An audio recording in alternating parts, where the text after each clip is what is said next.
आगे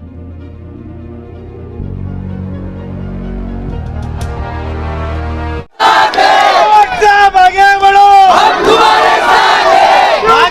चक्कर में कोई नहीं है, टक्कर में महाराष्ट्र की सेकुलर आवाज जिंदाबाद, जिंदाबाद महाराष्ट्र की सेकुलर आवाज जिंदाबाद, जिंदाबाद। हो गया खत्म। अभी मेरा भाषण शुरू हो जाएगा, तो आपसे घोषणा मत देना, मैं डिस्टर्ब हो जाता, मेरा भाषण का लिंक ही टूट जाता है। सब शांत बैठो, मेरा जरा भी आवाज आए तो मेरा लिंक टूट जाता है। यहाँ पे बैठे हुए सभी हजरात, मेरी पर्दानशीन माँ बहनें, सब नौजवान दोस्तों, अस्सलाम वालेकुम रहमतुल्लाहि व बरकातुहू। देखते देखते 15 साल फिर आज की मुझे परसों की जो चुनाव में माहौल कह रहा हूँ, अपने वाला अपने वाला अपने वाला अपने वाला, मुझे डर लगने लगा कि इस शहर से मैं पलाया हूं। ये सब पुलिस को नोटिस आई थी, बाबलू शेमना किधर है? रेलवे की नोटिस आई थी, भागदौड़ किसने की थी? पढ़ा होगा एक दिन में, अपने वाले को वोट दो, अपने वाले को वोट दो। आप अगर चाहते हो तो बोल दो कि तुम पढ़ाए हो, जाओ, मैं जाने के लिए तैयार हूं, मैं कोई हमेशा रहने के लिए आने या नहीं आया। पर ये कौन सा तरीका हो गया? बीजेपी की विचारधारा यही है, अपने वाले को संभालो। आप भी वही कह रहे हैं, अपने वालों को संभालो। तो बीजेपी और अपने फर्क क्या है? इसलिए कहता हूं मैं कि तुम बीजेपी के साथ जाके उनके जैसे दिमाग वाले हो। एक इंसान और इंसानियत का रिश्ता, यही कड़ी अपने में रहनी चाहिए, तभी मेरा भारत बचेगा और हम उसको बचा के रहेंगे।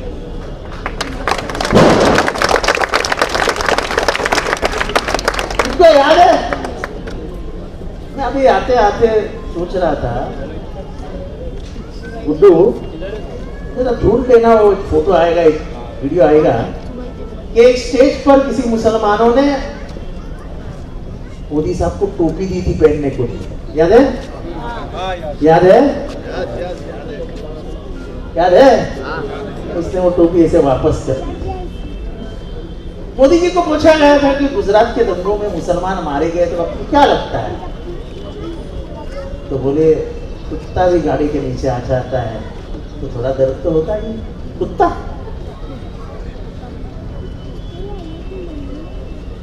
पिछले कुछ दिनों में पूरे देश में माहौल क्या है? 2014 के बाद माहौल क्या है? किसी के घर में गोश्त पकाने की खुशबू आती है तो लोग उसके घर में घुसते हैं और मार डालते हैं, और उसका बेटा पाकिस्तान के सीमा पे पाकिस्तानियों से लड़ता रहता है, और बाद में 12 घंटे के बाद में उसको खबर मिलती है कि उसके बाप को घर में घुस के मार डाला। बिल्किस बानो, उसके आरोपियों को, मैं बिल्किस बानो को सलाम करता हूं। वो एक वाहिद महिला है जिसने लड़ाई लड़ी अपनी ताकत पे, उसके ऊपर रेप हुआ था, उसको तो ऐसा छोड़ दिया जैसे वो मर गई है, लेकिन ऊपर वाले ने उसको बचा के रखा था, उसको जस्टिस मिला। और कहा गया कि मुंबई हाई कोर्ट में केस चला, मुंबई हाई कोर्ट में वो जो आरोपी थे उनको जन्मठेप की सजा हुई, आजीवन कारावास। क्या हुआ? कुछ दिनों के बाद गुजरात के लोगों ने, गवर्नमेंट ने कानून पास कर दिया कि हमको अधिकार है आजीवन कारावास से मुक्त कर दो, और उनको मुक्त कर दिया। मुक्त होने के बाद वो जो बाहर आए तो उनको हार पहनाया गया, पेड़े खिलाए गए, और कहा गया कि इनकी जात ऐसी है कि ये ऐसी कुछ हरकत कर ही नहीं सकते। तब मुझे समझ में आया कि भारत में आज भी धर्म और जात मौजूद है। हमने सोचा था जात मर गई। अरे एक गवाही देने वाली औरत कोर्ट के सामने गवाही दे रही है कि मेरे घर में 14 जनों को मारा गया, उसमें छोटे बच्चे भी थे, मेरी बहन थी, मेरी भाभी थी, सबको मार दिया गया। कोर्ट ने जेल में भेजा और बीजेपी उसको छुड़ा रही। मुसलमानों को जहां जहां डराने का काम होता है वहां वहां बीजेपी हाजिर हो जाती है। क्या बोले मोदी साहब लोकसभा में भाषण में? ज्यादा बच्चे पैदा करने वाली कौम। ये कोई बोलने का तरीका है? मुझे मालूम है आजकल 2 और 3 के ऊपर कोई जाता ही नहीं। वो जमाना अलग था। मोदी साहब को भी तो 8 भाई है, वो बात ही अलग थी। अब सबको मालूम है इस महंगाई के जमाने में हम कैसे घर चलाए। और महंगाई उसका तो हाल ही मत पूछो। तेल का भाव क्या है? अरे लहसुन का भाव 400 रुपए किलो है। का? कितना? 400 रुपया किलो? अरे बाप रे, वो क्या है आप समझते नहीं है। इस देश में जैन लोग बहुत होने लगे हैं तो लहसुन खाते ही नहीं है, और भाव कम ज्यादा करने वाले तो अडानी अंबानी है। ये देश अडानी अंबानी का है, तुम्हारा मेरा नहीं रहा है। अभी ये देश पूंजीपतियों के हाथ में चला गया है मेरे भाई। 3-3 हजार करोड़ रुपए का कोकेन उतरता है, कोई कुछ नहीं बोलता है, कोई कुछ नहीं बोलता है। ये महंगाई जो मेरी मां बहनों को मार रही है। दिवाली में हिंदू औरतें जो 1 किलो चूड़ा बनाती थी, 1 किलो चटनी बनाती थी, चटनी मुझे समझता ना, 1 किलो सेव बनाती थी, 5 किलो बनाने लगी, पर उड़ता ही नहीं। दाल महंगी, बेसन महंगा, तेल महंगा, हल्दी महंगी हो गई है। जो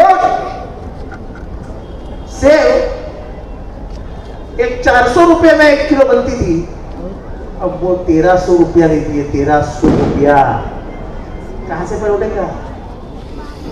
और ऊपर से यहां है हमारी हिंदू मुसलमानों को तो ऐसा भड़काया जा रहा है कि जैसे ये देश में बाकी कुछ रहा ही नहीं। बेरोजगारी खत्म हो गई, बच्चे एकदम चैन से जी रहे हैं, एजुकेशन बहुत तेजी से बढ़ रहा है। ऐसे हालात दिखाए जाते हैं कि सब एकदम मस्त है। कितने बच्चों को नौकरियां मिलती है?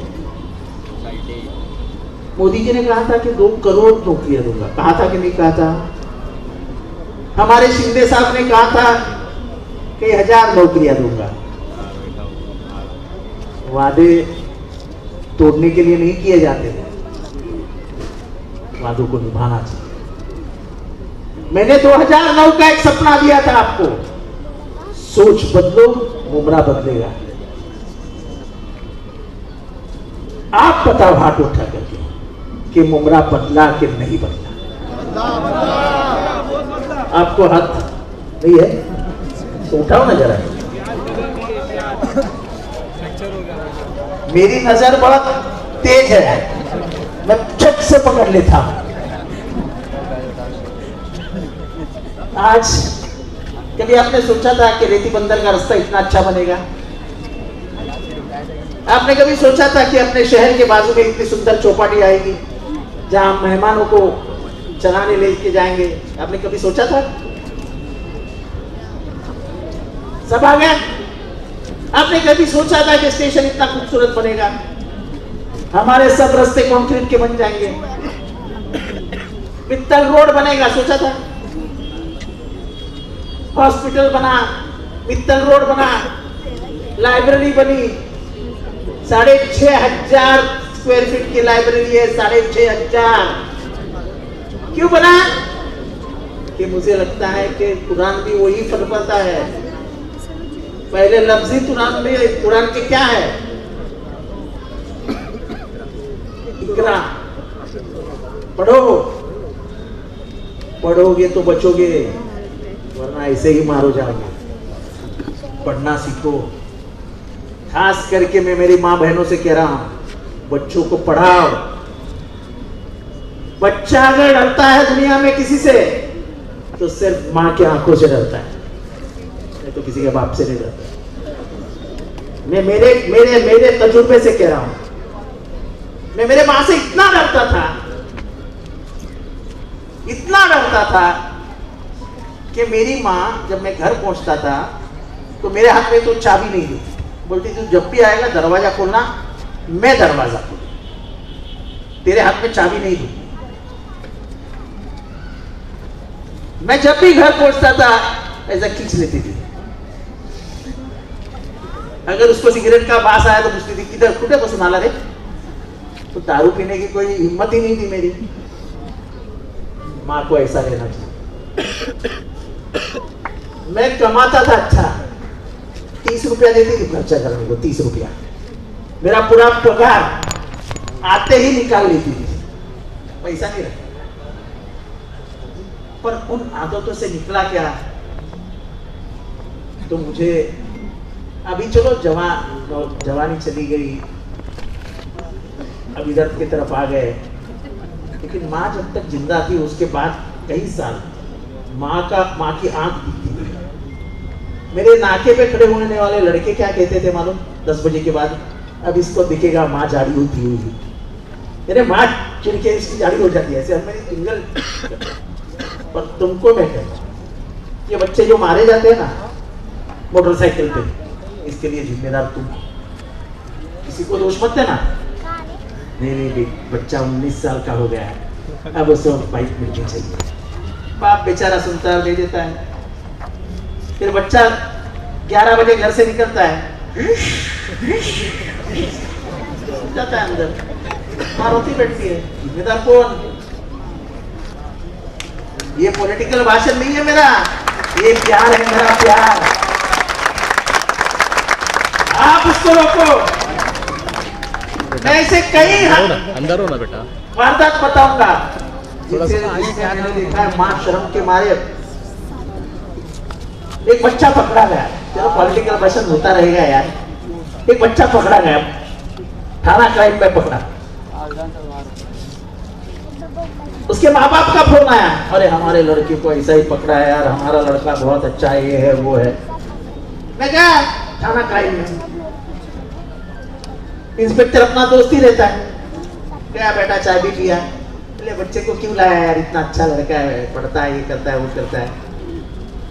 बोले उसकी माँ रो रही है यार। तो बोले माँ को बुलाओ। माँ को बुलाया, माँ ने बड़ी ताकत से कहा कि मेरा ये बच्चा कुछ कर ही नहीं सकता है, आप खामोखा उसको परेशान कर रहे हो। वो इंस्पेक्टर हंस दिया और उसने पीछे देखा और बच्चे को बोला, माँ को सच बता दे बेटा। तो उसने माँ को बोला कि मैं रात को अंधेरे में गाड़ियां लुटता था, मोबाइल चोरता था, मेरे पास 10 मोबाइल है, वो पुलिस ने पकड़ लिया। वो माँ चक्कर आके गिर गई उन जगह पे। दूसरे के ऊपर उंगली मत उठाओ, अपना घर खुद संभालो। मैं समझता हूं कि आज के इस हालात में थक के हम सो जाते हैं, लेकिन बच्चे जब तक सोते नहीं है जागते हैं। ये मेरा तजुर्बा है, क्योंकि मैं वैसा ही पढ़ा हुआ हूं। अभी पॉलिटिकल लाइन पे आते हैं, थोड़ा सा मैं इस मामले में बहुत सेंसिटिव हूं, क्योंकि उम्रा के हालात कब बदल जाएंगे मुझे मालूम, लेकिन हालात अब अपने हाथ में है। रास्ते अच्छे हो गए, हॉस्पिटल आ गया, ये आ गया, उम्रा बदल गया। जो उम्रा में एक कैमरा बांध थी इधर, बराबर है बबलो, इधर ये सामने ना, आज कितनी बैंकें हैं? ये नौजवान बच्चों को मालूम नहीं है कि मुंब्रा में क्रेडिट कार्ड नहीं मिलता था। मालूम है? मुंब्रा में लोन्स नहीं मिलते थे। मालूम है? मुंब्रा में एक भी बैंक आने को तैयार नहीं थी। मुंब्रा में कार लोन नहीं देते थे। और सबसे बड़ा मसला, एटीएस और मुंबई क्राइम तो ऐसी घुसती थी कि जैसे अपने ही इलाका।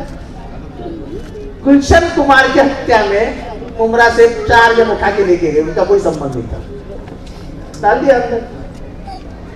एक 4 कश्मीरी एक सोसाइटी में वॉचमैन का काम करते थे।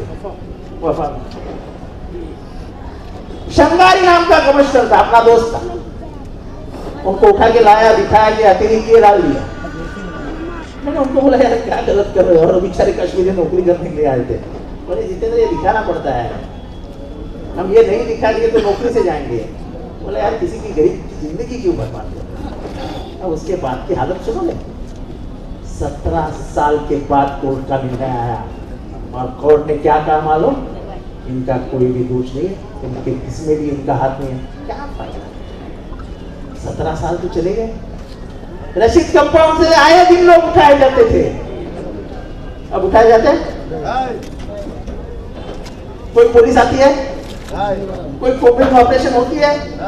लास्ट कोम्बिंग ऑपरेशन हुआ था जब मैंने आके पुलिस स्टेशन में चिल्लम चिल्ली की थी, और वो जो कोम्बिंग ऑपरेशन करने वाला ऑफिसर था अमित काये, उसकी 24 घंटे में बदली।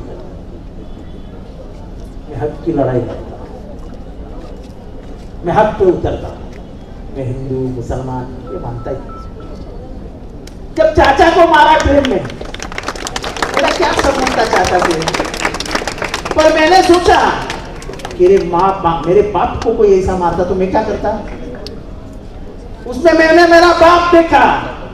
मैं गया पुलिस स्टेशन में, मेरे को खबर दी थी कौन हो, रफीक कामदार ने। पुलिस स्टेशन में जाके मैंने हंगामा किया, तब जाके पुलिस ने कहा कि हम कलम बढ़ा देंगे। दूसरे दिन कलम बढ़ गए। आज भी वो बच्चे जेल में हैं, आज भी वो बच्चे जेल में। कोई आवाज नहीं उठाता है। विशालगढ़ कोई गया है क्या? अरे वाह वाह वाह, खड़े हो जाओ ना। विशालगढ़ में जाने के कितने रास्ते हैं? एक ही रास्ता है। अब सुनो कहानी, मुझे बता रहा हूं। विशालगढ़ के लोगों ने पुलिस स्टेशन में जाके कलेक्टर को जाके बताया था, कोल्हापुर में, शाहूवाड़ी नाम है इनके गांव का, पुलिस स्टेशन का। कलेक्टर को जाके बताया था कि विशालगढ़ में कुछ तो भी होने वाला है, आप हमारी सुनिए। कलेक्टर ने करके छोड़। 12 तारीख को गांव वाले फिर गए शाहूवाड़ी पुलिस स्टेशन। बोले हमको डर रहा है रात को ही कुछ हो सकता है। पुलिस ने ध्यान नहीं दिया। हालांकि पुलिस अगर नाकाबंदी करती है तो कुछ नहीं होता। रात में ही 100 लोग घुसे और पूरा दरगाह जो 1300 साल पुराना था तहस नहस कर दिया। ऊपर से ऑर्डर आया होगा इनको जाने दो। सब सांगली से आए, कोई भी कोल्हापुर का नहीं था। तुझं गाव कुठलं आहे? तेरा गाव कौन सा है? मेरा प्लेटा। हाँ? प्लेटा। उपलेटा, ये तिथेच ना गुजरात। ये है कोकण का। विशालगढ़ को जाने का एक ही रास्ता है, कणकवली, राणे साहेब। नाही राणे साहेब नाही, आमची कणकवली। मैंने घोषणा दी थी कणकवली की गलियां सुनी है, नारायण राणे घूमी है, मुझे आज भी याद है।